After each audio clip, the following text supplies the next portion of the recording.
নমস্কাৰ মই তৃষ্ণাক পুনৰ আপোনালোকক মোৰ বাগিচালৈ স্বাগতম জনাইছোঁ।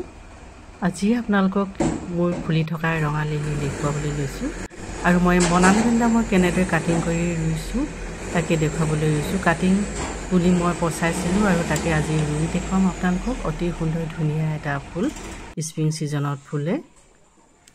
আহকচোন চাওঁ মোৰ এয়া লিলিবোৰ অতি সুন্দৰভাৱে ফুলিছে। এতিয়া এইখিনি সময়ত ফুলা সময়, বহাগৰ বতৰ, স্প্ৰিং ছিজনত ফুলে লিলি আৰু অতি সুন্দৰ বিভিন্ন ৰঙৰ পোৱা যায়। বগাটো ভাল লাগে, মোৰ ওচৰত নাই, কিন্তু এয়া ৰঙা আছে এভেইলেবল, যদি কাৰোবাক লাগে ল'ব পাৰে।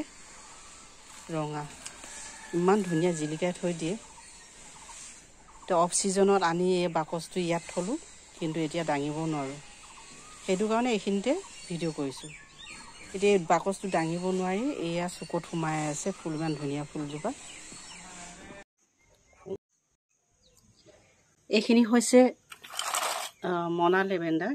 লেভেণ্ডাৰ কাটিং মই এনেদৰে প্লেটত, গ্ৰ' প্লেটত ৰুই ৰাখিছিলোঁ, পচাইছিলোঁ আৰু এতিয়া শিপা খুব সুন্দৰভাৱে ওলাইছে। মই দেখুৱাই দিছোঁ, এনেদৰে শিপা ওলাইছে ভালকৈ। এনেদৰে মনা লেভেণ্ডাৰ আপোনালোকে এইটো এতিয়া ৰোৱা হ'ব।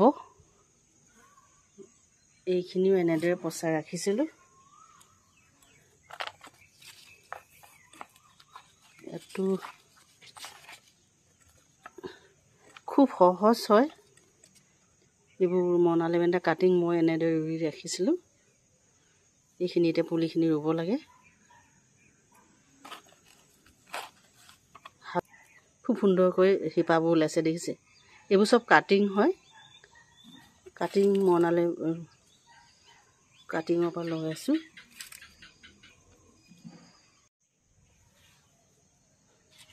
এইটো চাইজৰ পটতে ৰুম মই এতিয়া। মাটি ৰেডি হৈ আছে। মাটি ইয়াতে মাটি আৰু গোবৰ ল'লেই হৈ যাব, গোবৰ মাটি ল'লেই হৈ যথেষ্ট। কিন্তু ইয়াত মোৰ আগতে বেলেগ ফুল গ্লক্সিনিয়া ৰুবৰ কাৰণে যোৱাকালি মই ৰেডি কৰিছিলোঁ। এইখিনি কক'পিট আছে, ইমান বেছি খৰচ কৰাৰ প্ৰয়োজন নাই। কক'পিট কিন্তু মিক্স কৰা আছে ইয়াতে।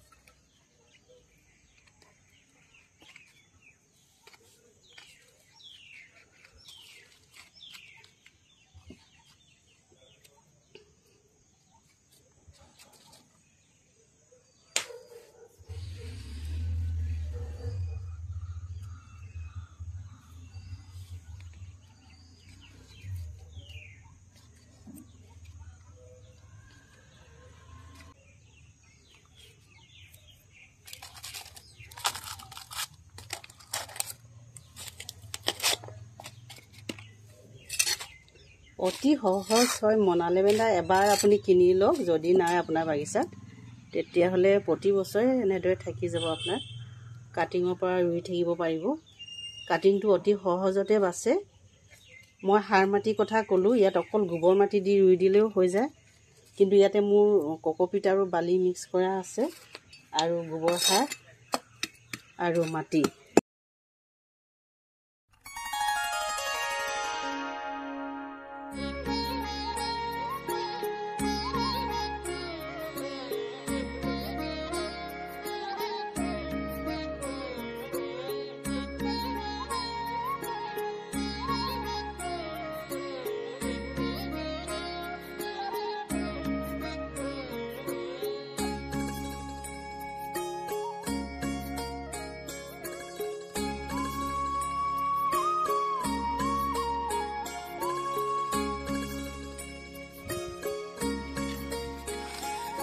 এয়াই হৈছে মই এয়া ৰুলোঁ।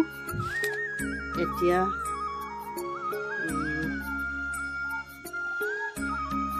এইখিনি এতিয়া ফাংগিচাইড মিক্স কৰা পানী দিব লাগিব। প্ৰথম যিখিনি পানী দিয়া হ'ব সেইখিনি, তাৰপিছত 2-3 দিন ছাঁ জেগাত ৰখা হ'ব। 2-3 দিন ছাঁ জেগাত ৰাখিম। এতিয়া বাৰিষা, সদায় বৰষুণ দি আছে, ৰ'দ ছাঁ বুলি কথা নাই, ৰ'দ নপৰা জেগাত থ'লেও হ'ল, কিন্তু সদায়তো বৰষুণেই দি আছে, বহুত বেছি বৰষুণ দিছে। আৰু কিন্তু প্ৰথমৰ পানীখিনি সদায় ফাংগিচাইড মিক্স কৰা দিব লাগে।